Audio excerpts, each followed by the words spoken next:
Tuh, yuk, 1, 2, 3. Assalamualaikum warahmatullahi wabarakatuh. Selamat siang rekan-rekan sekalian. Kami dari kelompok 9 yang beranggotakan saya sendiri, Andri Kurniawan, dan teman-teman saya, si Raheli dan Amelia. Kami di sini akan mempresentasikan tentang komunikasi organisasi. Mohon disimak ya teman-teman.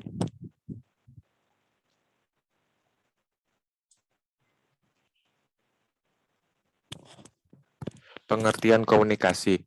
Jonis dan Kelly, komunikasi adalah suatu proses yang dilakukan melalui seseorang atau komunikator yang menyampaikan stimulus dengan tujuan mengubah atau membentuk perilaku orang lainnya. Organisasi, menurut Stephen Robin, organisasi merupakan kelompok atau dalam kehidupan sosial yang dikoordinasikan serta dilakukan dengan sadar yang dibatasi oleh relatif yang dapat diidentifikasikan. Oke, selanjutnya akan dijelaskan oleh rekan saya, si Raheli.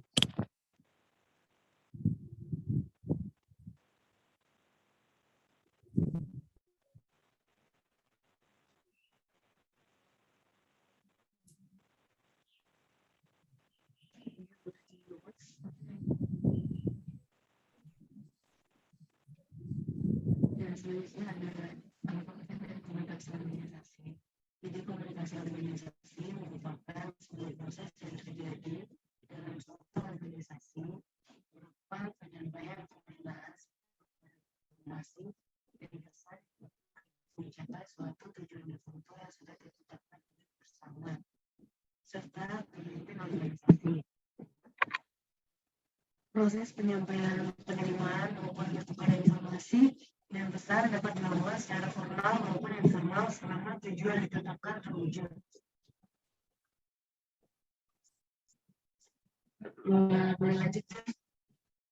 Selanjutnya itu ada teori struktur, teori dan jenis-jenis teori komunikasi dalam organisasi. Yang pertama ada teori struktural klasikal. Yang kedua ada teori neoklasik atau hubungan manusia. Yang ketiga teori fusi. Yang keempat teori politik penganggur. Yang kelima teori sistem sosial. Yang keenam teori publik relasi. Yang ketujuh teori kepemimpinan.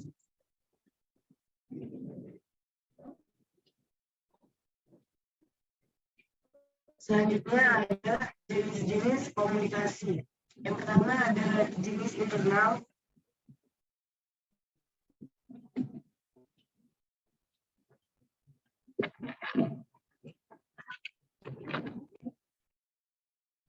Jenis internal merupakan komunikasi yang fokus pada interaksi serta upaya untuk membangun atau menguatkan relasi antar sesama anggota organisasi tersebut.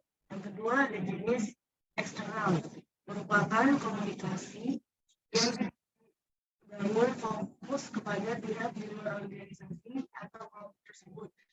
Komunikasi eksternal itu biasanya digunakan jika organisasi tersebut ingin mencari sponsor maupun iklan sehingga membutuhkan pihak dari luar organisasi untuk membantu. Selanjutnya mengenai manfaat dan fungsi akan dibacakan oleh Amelia.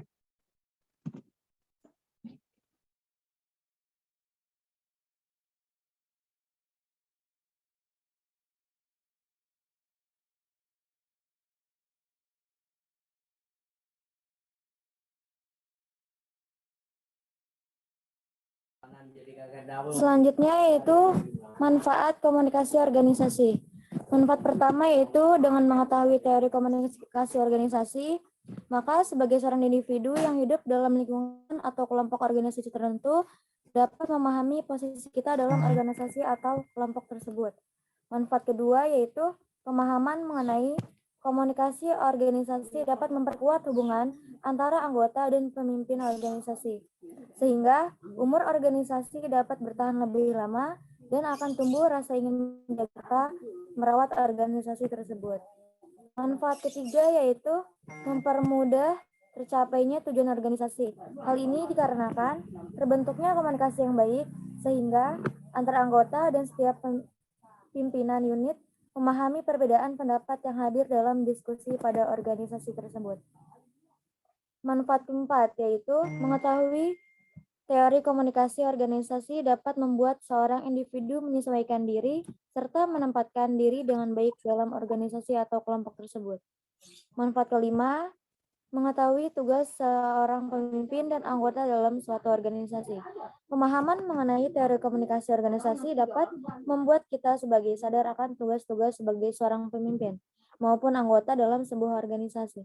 Kesadaran ini dapat meningkatkan kerja maupun efektivitas organisasi untuk mencapai tujuan yang telah ditetapkan oleh bersama. Selain itu, kesadaran pemimpin dan anggota dapat memperlancar segala visi yang ada dalam organisasi tersebut. Dengan adanya kemampuan berkomunikasi dalam organisasi, hal tersebut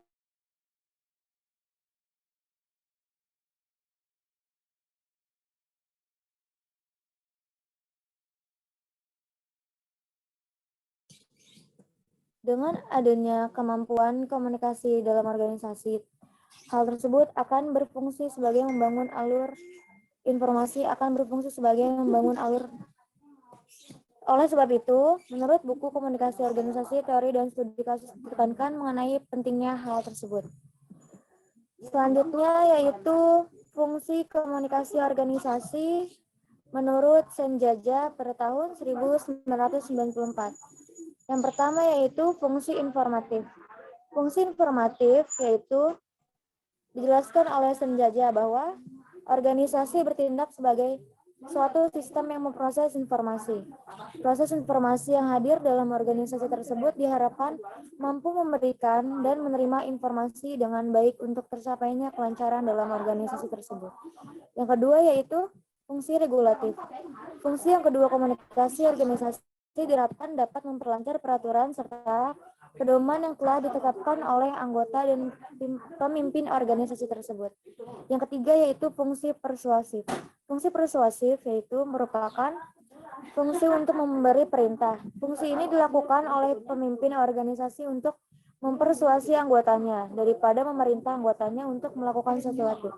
Fungsi persuasi dianggap dapat mempermudah karena cara yang lebih luas daripada pemerintah akan lebih dihargai oleh anggota tersebut terhadap tugas yang diberikan. Yang keempat yaitu fungsi integratif. Fungsi integratif yaitu fungsi yang terakhir berkaitan dengan penyediaan saluran atau hal-hal yang dapat mempermudah anggota organisasi untuk melakukan dan melaksanakan tugas tertentu dengan baik. Selanjutnya dijelaskan oleh rekan saya yaitu Andri. Baik, konsep komunikasi organisasi menurut Haber 1993, yang pertama ada proses. Proses merupakan sistem yang dibutuhkan untuk menciptakan dan saling menukar pesan data. Hal ini dikarenakan organisasi merupakan sebuah sistem yang terbuka serta dinamis. Konsep ini terjadi secara terus-menerus hingga mencapai tujuan dan menciptakan tujuan baru yang dirumuskan oleh organisasi tersebut. Oleh karena itu, konsep ini disebut sebagai konsep proses, terjadi secara terus-menerus. Yang kedua ada pesan. Nah, sebelumnya komunikasi organisasi adalah proses pertukaran dan menerima pesan. Oleh karena itu, pesan adalah yang penting dalam organisasi. Individu yang hadir dalam organisasi tersebut haruslah memperhatikan bagaimana cara mengirimkan, menerima pesan sehingga pesan atau informasi tersebut dapat diterima dengan baik oleh individu lainnya dan tidak menyebabkan kesalahan pahaman antar individu. Yang ketiga ada jaringan. Konsep ketiga merupakan gambaran besar dari organisasi. Organisasi merupakan jaringan, di dalamnya ada individu yang membentuk jaringan-jaringan tersebut, baik di dalam maupun di luar organisasi. Oleh karena itu, setiap jaringan atau individu yang menduduki jabatan tertentu akan menjalankan tugas serta melaksanakan fungsi jabatannya masing-masing dalam organisasi. Ya. Sekian presentasi yang dapat kelompok kami bawakan. Apakah ada yang ingin bertanya? Saya, Mas Andri. Oh, Mbak Adel. Ya, Mbak Adel. Pertanyaan apa? Saya mau nanya untuk kelompok, bagaimana sih cara membuat komunikasi yang efektif antara pemimpin sama anggota organisasi? Jika banyak anggota organisasi yang memiliki kepribadian introvert. Makasih. Baik, kita akan tampung dulu. Apakah ada yang ingin bertanya lagi? Saya Mas Andri. Iya, Mas Rizky. Sok atuh. Namanya Rizky Febrian, NPM 2019 01500 464. Menurut kelompok, bagaimana caranya agar komunikasi organisasi dapat berjalan lancar? Karena pastinya sering ditemukan di dalam sebuah organisasi itu ada yang pasif dan ada yang aktif. Nah, caranya bagaimana menurut kelompok supaya komunikasi itu dapat berjalan lancar? Thank you. Baik, masih ada lagi yang ingin bertanya? Mau bertanya Mas Andri? Saya. Ya, Siapa dulu tuh? jadi sih. Gue dulu ya Mbak Deh. Ya, Nama saya Ninik Utari, NPM 201901500437. Mau nanya, jika dalam suatu organisasi terjadi miskomunikasi antar anggota lainnya, pertanyaannya, menurut kelompok yang pertama, langkah apa yang akan diambil? Yang kedua, apakah langkah tersebut efektif dalam membangun komunikasi yang baik antar anggota lainnya? Dan yang terakhir, lalu bagaimana cara kita agar terhindar dari miskomunikasi dalam suatu organisasi? Terima kasih. Baik, kita stop dulu ya. 3 pertanyaan dulu. Kita izin berdiskusi dulu antar kelompok ya, antar anggota saya.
Oke, saya akan menjawab pertanyaan dari Saudari Adel.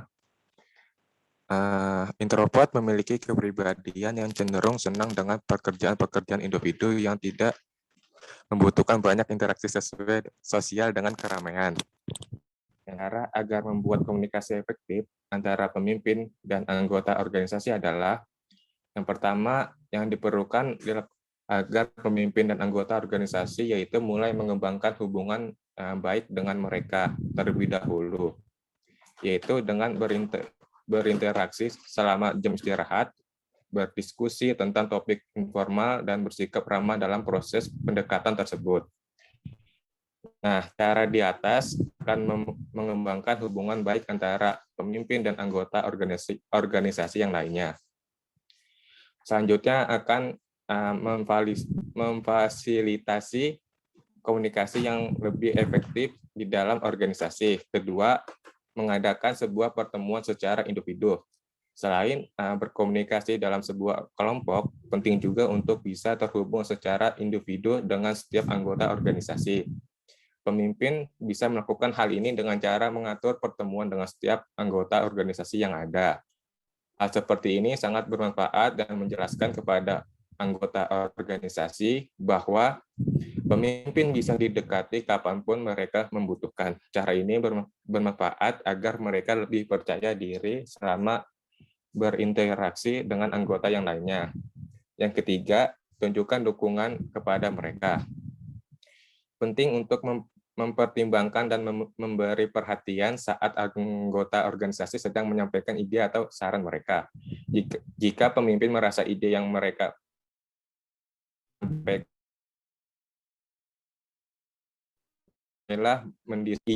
bisa diterapkan di dalam organisasi.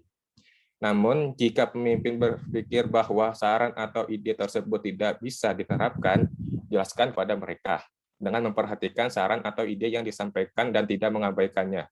Maka hal ini akan mendorong anggota organisasi yang lain untuk berbicara tentang ide yang berbeda. Hal itu tentu saja akan meningkatkan produktivitas organisasi dan mendorong komunikasi dalam organisasi. Apakah sudah dapat dipahami, Mbak Adel? Baik, makasih Mas Andri.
Saya akan menjawab pertanyaan dari Mbak Ninik.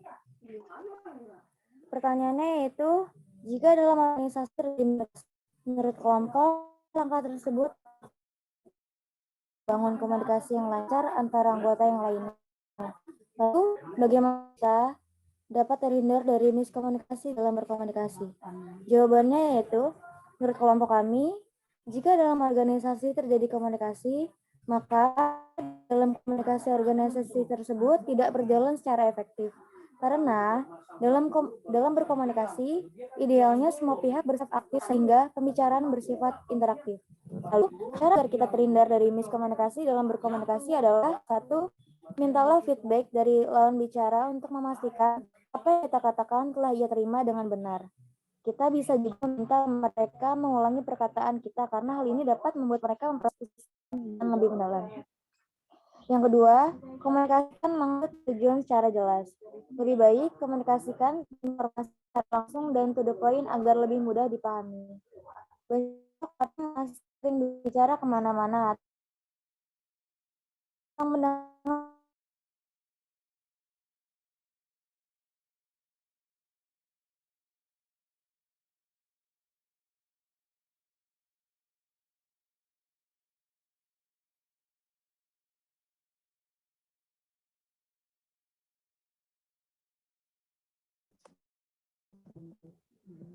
Mbak Ninik.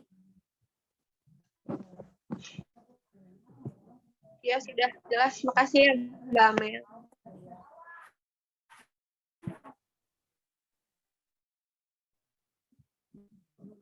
Sama-sama, Mbak.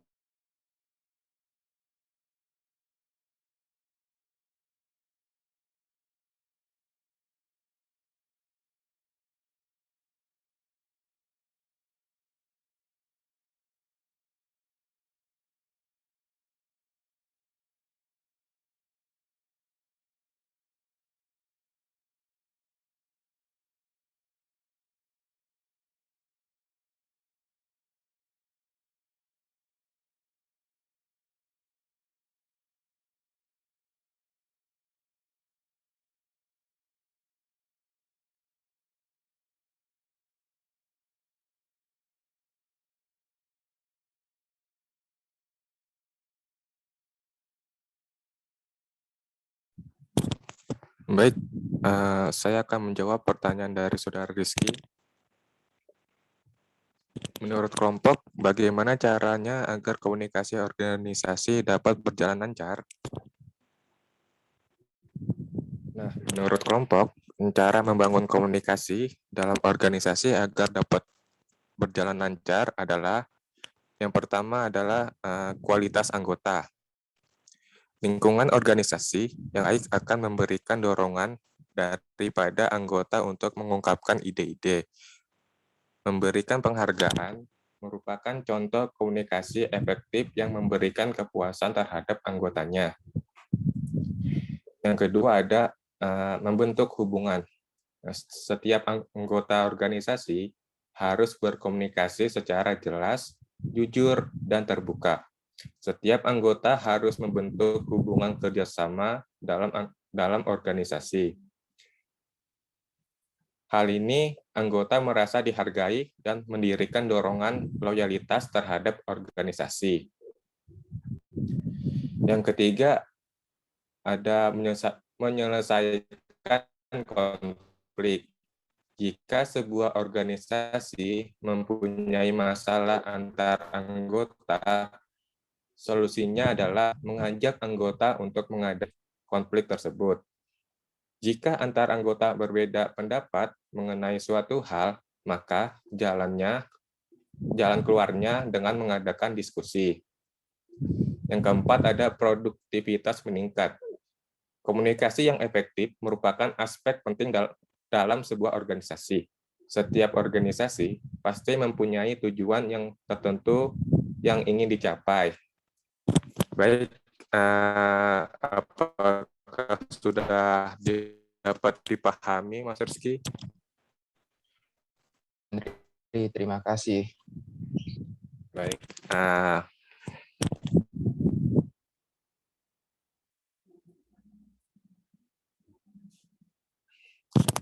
Kelompok kami akan membuka sesi pertanyaan lagi. Siapa yang ingin bertanya? Saya.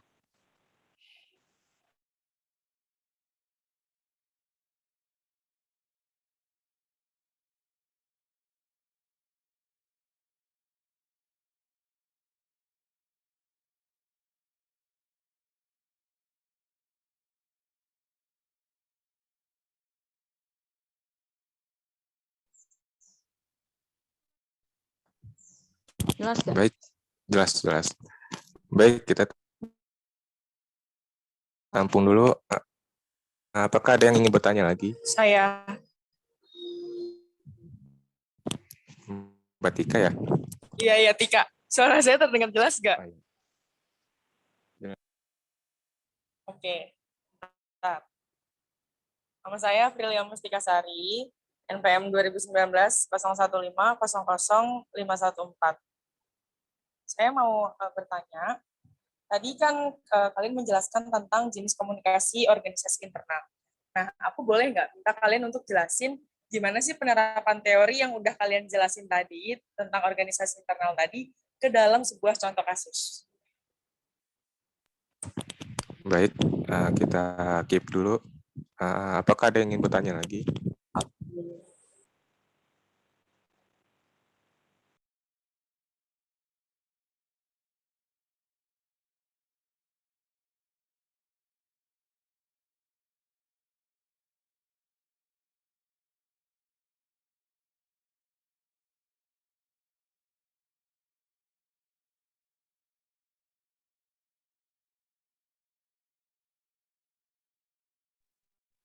Saya Mas Andri. Oke. Nama saya Zahra Lidiana, NPM 2019-015494. Di dalam PPT terdapat manfaat komunikasi organisasi. Salah satunya adalah dapat membuat seorang individu menyesuaikan diri dengan baik dalam organisasinya. Namun terkadang ada anggota yang belum bisa menyesuaikan dirinya dengan baik. Padahal bisa dikatakan komunikasi yang berjalan di organisasi tersebut berjalan dengan baik. Bagaimana menurut kelompok untuk Baik, kita akan diskusi dulu ya.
Baik, saya akan menjawab pertanyaan dari Mbak Desta.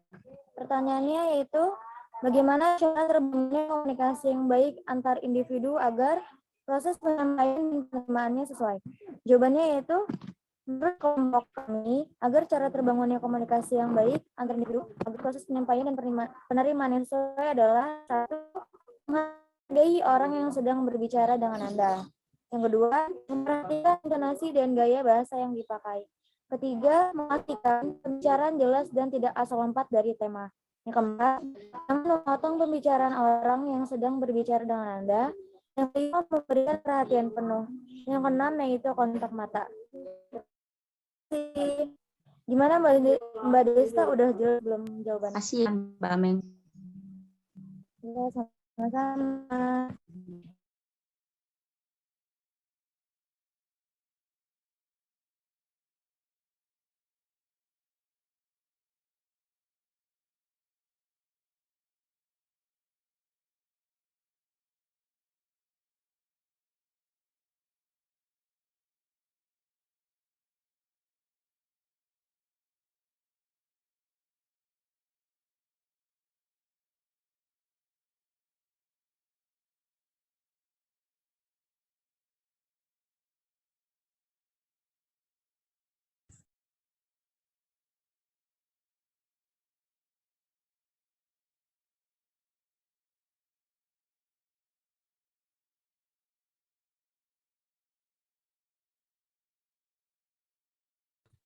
Oke, selanjutnya saya akan jawab pertanyaan dari Mbak Tika. Tadi Mbak Tika minta contoh kasus ya, Mbak. Contoh kasus dari contoh kasus dalam komunikasi organisasi internal. Ya, jadi kan tadi ada beberapa teori ya, Mbak. Kita ambilnya teori dari teori fusi. Teori fusi ini diperkenalkan oleh Bakke pada tahun 1957. Bakke berpendapat bahwa organisasi pada tahap-tahap tertentu akan mempengaruhi seorang individu, sementara individu. Sementara pada saat yang sama pula, individu memberikan pengaruh pada organisasi yang diperkenalkan oleh organisasi. Fenomena tersebut menyebabkan pegawai-pegawai menunjukkan ciri-ciri membentuk organisasi atau berorganisasi. Setiap jabatan yang dimiliki oleh pegawai menunjukkan keunikan serta ciri khas masing-masing, sehingga dapat dimodifikasi sesuai dengan minat dan bakat khusus pegawai atau individu tersebut. Nah, contohnya di sini ada salah satu contoh, yaitu di sebuah perusahaan terkenal membangun kantor cabang di lokasi yang strategis dan berniat untuk memiliki manajer cabang tersebut. Yakin ia manajer karena merasa dirinya turut membesarkan perusahaan itu. Dan ia tahu benar siapa rivalnya.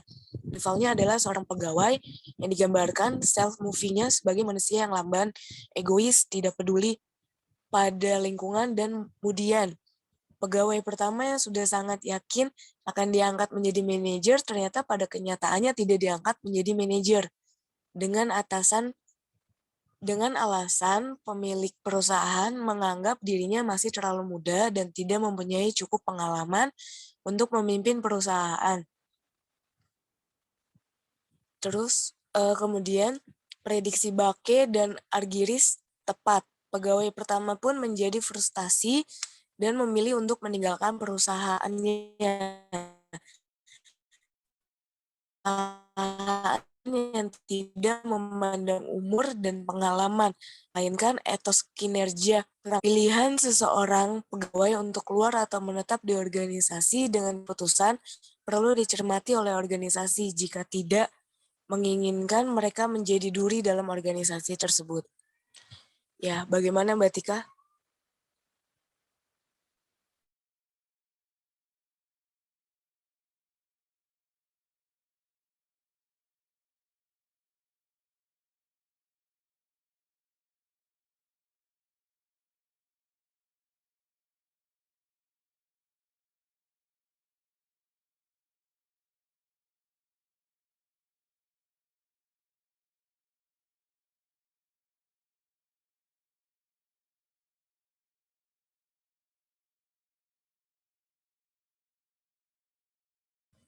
Selanjutnya, pertanyaan terakhir dari Zahra. Tadi Zahra itu bertanya tentang manfaat komunikasi dalam organisasi. Salah satunya adalah dapat membuat seorang individu menyesuaikan diri dengan baik dalam organisasinya. Tapi terkadang ada anggota yang belum bisa menyesuaikan diri dengan baik. Padahal bisa dibilang komunikasi yang berjalan di organisasi tersebut bisa dikatakan baik. Bagaimana cara untuk mengatasi hal tersebut? Ya, baik. Jadi menurut kelompok kami, hal tersebut kembali lagi pada individu tersebut. Seharusnya bisa beradaptasi dengan baik. Jika memang tidak bisa dengan cepat untuk bisa beradaptasi, tentunya dilakukan dengan bertahap. Dan butuh anggota lain untuk ikut membantu untuk agar orang tersebut bisa beradaptasi dengan baik. Begitu. Terima kasih atas penjelasannya Mbak Rahel. Iya, Zara, sama-sama.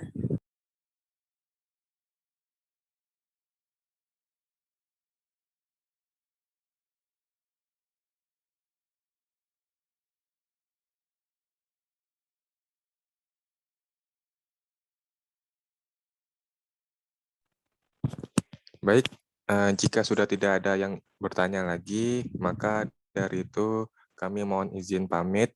Terima kasih kepada keaktifan rekan-rekan sekalian. Mohon maaf jika masih banyak kekurangan dari kelompok kami. Cukup sekian dari kelompok 9. Wabillahi taufik wal hidayah. Wassalamualaikum warahmatullahi wabarakatuh.